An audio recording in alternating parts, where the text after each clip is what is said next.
Olha aí, pessoal, nós temos acompanhado nos últimos dias aquela situação que aconteceu no aeroporto de Guarulhos, que é um absurdo completo sob todos os aspectos e que demonstra na prática a falência do Estado brasileiro enquanto ente que se propõe, pelo menos, a manter a justiça, manter a segurança e estabilidade social, porque na verdade, o que nós vimos foi o crime tomando conta de tudo e fazendo as coisas à luz do dia, na frente de todo mundo, a seu bel prazer, tirando a vida de uma pessoa ali por ameaças aos sistemas criminosos estabelecidos e, obviamente, com algum grau de conivência de agentes estatais que em algum momento isso deve aparecer, mas é algo generalizado. O que ficou claro para todo mundo é que isso acontece com frequência, com regularidade no Brasil todo. E aqui nesta reportagem trazida pelo pessoal da revista Oeste, através aqui da Secretaria Nacional de Políticas Penais, dados dessa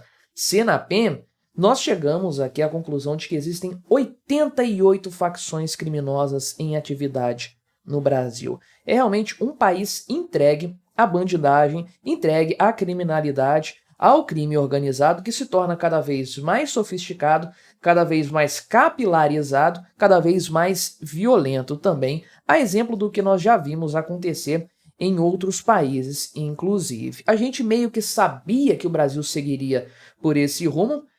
Quem está no governo é um partido que tem um diálogo cabuloso com uma dessas 88 organizações aqui. É um governo que passa a mão na cabeça de quem rouba celular, né? No mínimo, só para começar a história, é um governo que realmente tem uma proximidade maior com o lado da bandidagem, gosta pouco do cidadão, gosta muito do criminoso. Então, já era esperado que isso aqui acontecesse, mas realmente chega a ser assustador ver esses dados, né? Vamos conversar sobre esse assunto aqui, mas antes não se esqueça de se inscrever no meu canal se você ainda não for inscrito, e se você quiser colaborar financeiramente aqui com o meu trabalho, você pode se tornar membro aqui do meu canal, só clicar no botão Seja Membro aí embaixo. Este vídeo aqui é o típico vídeo que o YouTube não gosta de monetizar, então eu já faço sabendo que não vai me dar retorno financeiro. Então, o clube de membros me ajuda nesse sentido, me dá uma segurança, uma garantia de que eu posso falar dos temas que eu quiser aqui, dentro daqueles limites mais específicos da plataforma, sem me preocupar tanto com a queda da monetização, porque uma coisa acaba compensando a outra. Mas enfim, quais são os dados apurados aqui, né? Foi feita uma varredura entre 2022 e 2024 e 88 organizações criminosas aqui estão em atividade, né? Dentro de 1.760 pavilhões prisionais no Brasil, o que é um absurdo completo.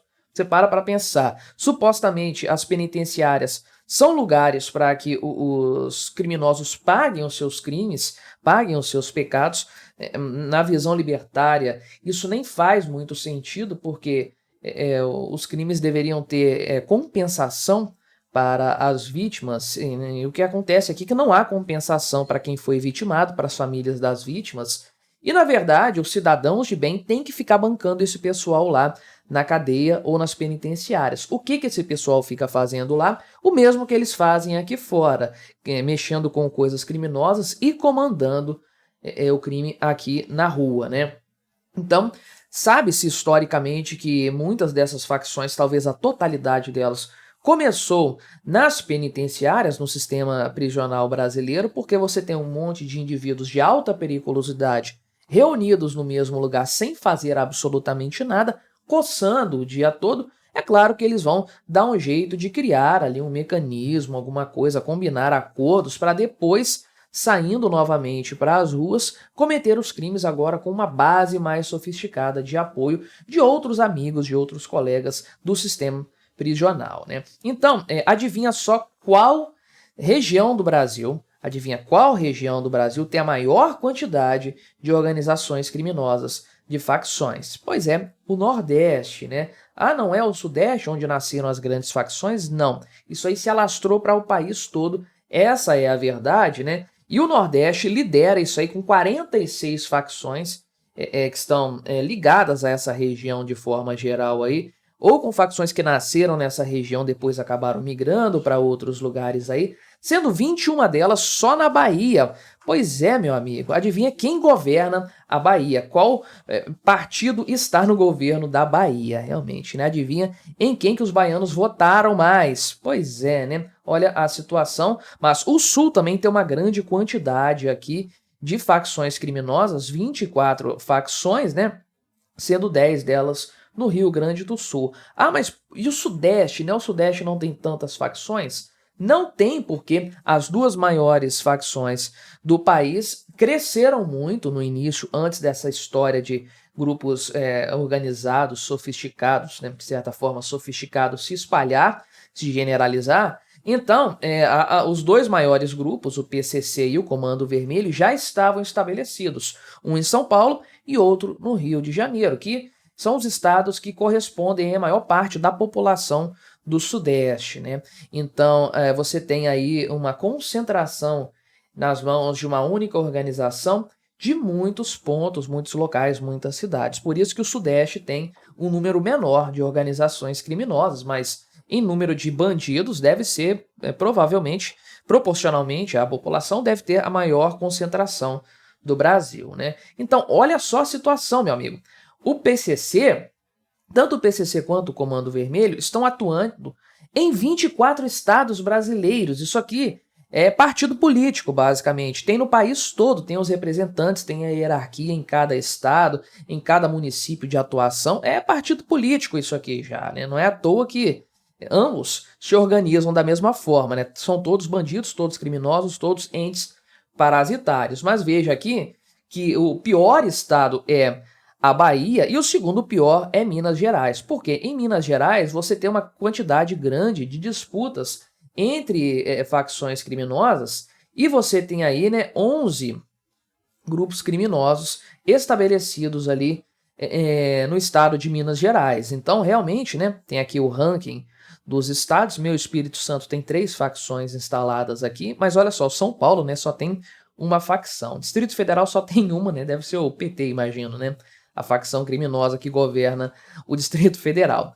Mas eu chutei o pau da barraca nesse vídeo mesmo, tá? Tô falando para ser desmonetizado real, né? Já não conto com isso aqui. Mas então você pode ver que é um fenômeno generalizado, não há um único estado brasileiro que não tenha problemas com essa questão de facções, e o São Paulo é o único estado, tirando o Distrito Federal, né, o único estado que só tem uma facção, mas é o PCC que é a maior do país. Então realmente não dá nem para dizer que é um número louvável, né? Longe disso, é algo muito problemático para os paulistas, sem dúvidas, né? Então, o Comando Vermelho aqui, né, está presente em 24 estados também, mas é a segunda maior organização criminosa do Brasil em número de participantes, claro, e também em estados, né, em que está estabelecido. Então, onde que o PCC não participa, né? Ele não participa no Rio de Janeiro e no Rio Grande do Sul apenas, né? No Rio,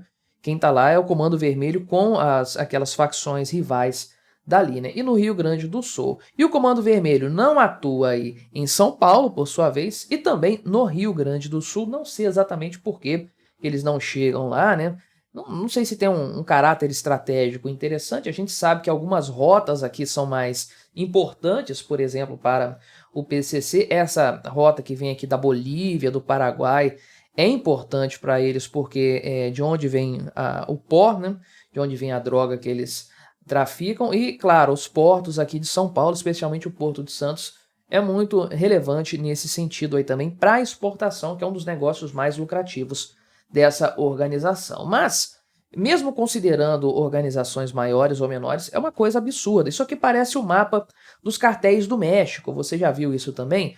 O país inteiro está loteado, está dividido em áreas de influência dessas organizações. Aqui no Brasil são 88 grupos criminosos que estão se proliferando. Tem aí, especula-se, né, que o PCC está rachando também, não sei até que ponto isso é verdade, mas a situação temos um agravamento de uma situação que já é ruim.